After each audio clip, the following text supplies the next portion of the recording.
5 yoshgacha 5 ta qadam ana shularni qilish shart farzandingizga, ana o'shandagina farzandingiz to'g'ri rivojlanadi. Ana endi birinchi bo'lgan mavzuyimizni ko'tarib chiqamiz, to'g'ri ovqatlanish. Farzandingizga to'g'ri ovqatlanish naqadar muhimligini ota-onalar esdan chiqarib qo'yadi. Hozirgi kunda gaz, glutamat, aynan glutamat qo'shilgan mahsulotlarni juda ham ko'p bolajonlarga beramiz. Lays, krishki va hokazo.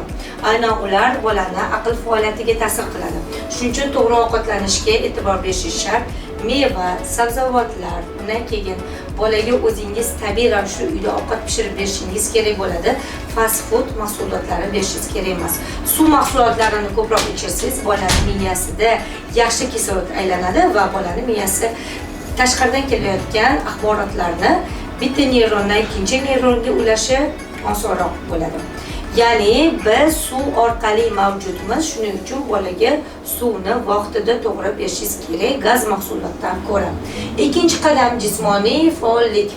Albatta siz farzandingizni har kuni 1 soat ko'chada peshkom oyoqda yurdirish shart. Ana shu jismoniy faollikni yana ham oshiradi. Koordinatsiyalarni to'g'ri olish uchun har xil tepaliklar, masalan, yo'lni yuzida yurayotganingizda trotuarlarimizni chetidan to'g'ri yurish, koordinatsiyani to'g'ri olish, fazoviy mo'ljalni to'g'ri olish yoki bo'lmasa tepaliklarga chiqib tushib yurishlarni o'rgatsak, bolalarimizda jismoniy faollik yana ham oshishni boshlaydi. Sifatli uyqu rejimi 3-bosqichi. Sifatli uyqu rejimiga alohida e'tibor beramiz. Ko'pchilik hozirgi kunda uyqu rejimi almashib qolgan. Bolalarimiz kechqurun uxlamaydi, kunduz esa uxlashadi.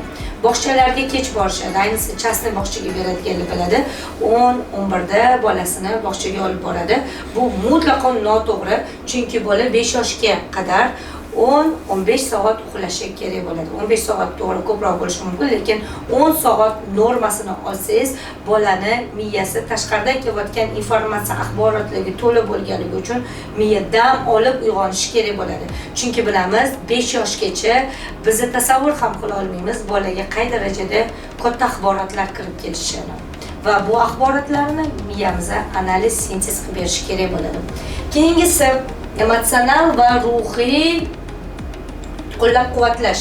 Emotsional va ruhiy qo'llab-quvvatlash обязательно bolalarimiz uchun kerak. Bu birinchi o'rinda hisoblanadi va bunga nimalar qiladi?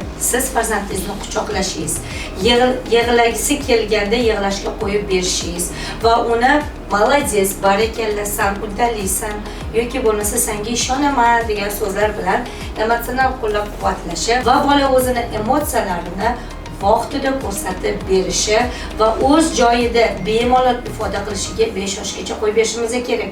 Ya'ni bola yig'lasa, "O'chir ovozingni, yig'lama, jim yut" degan so'zlarni esdan chiqarishimiz kerak. Chunki bola aynan yig'i orqali o'zini dunyoga namoyon qilayotgani bo'ladi va o'zi shu dunyo bilan kurashayotganini bildiradi. Yoki bo'lmasa o'yinchoqlarini talashib ham xuddi shunaqa o'zini dunyoga namoyon qilayotganini bildiradi. To'g'ri, biz chiroyli tarzda o'rgatishimiz kerak, unga ham ber, bo'lish degan so'zlar bilan, lekin unga bosim o'tkazib emas. 5-bosqichimiz esa aynan tibbiy nazorat va gigiyenani o'rgatishimiz kerak bo'ladi. Bolaning qo'lini o'zi yuvishi, hojatxonaga kirgandan keyin qonun qoidalar, ovqatlanishdagi qonun qoidalar, og'zini artishi, sochini tarashi, o'zi mustaqil kiyinishi va hokazo tozalikka e'tibor berishini o'rgatishimiz ham aynan shu yoshda shakllanadi. Aziz ota-onalar, farzandingizga ingliz tili, rus tili, arab tilini emas, aynan 5 yoshgacha unga eng zarur bo'lgan, kerakli bo'lgan va shu tillarni bemalol qabul qilishga yarasha bilimlarni berish uchun aynan shu 5 ta qoidani qilsangiz, sizni farzandingiz yoshiga nisbatan yana ham aqlliroq bo'ladi, rivojlangan bo'ladi va boshqa siz kutayotgan akademik bilimlarni bemalol oladi. Mani shaxsiy Telegram kanalim bor va Telegram kanalimda bepul vebinarlar va ota-onalarga maslahatlar berib o'taman. Aynan Telegram kanalimizga qo'shilib oling va siz yangi bilimlarni olasiz.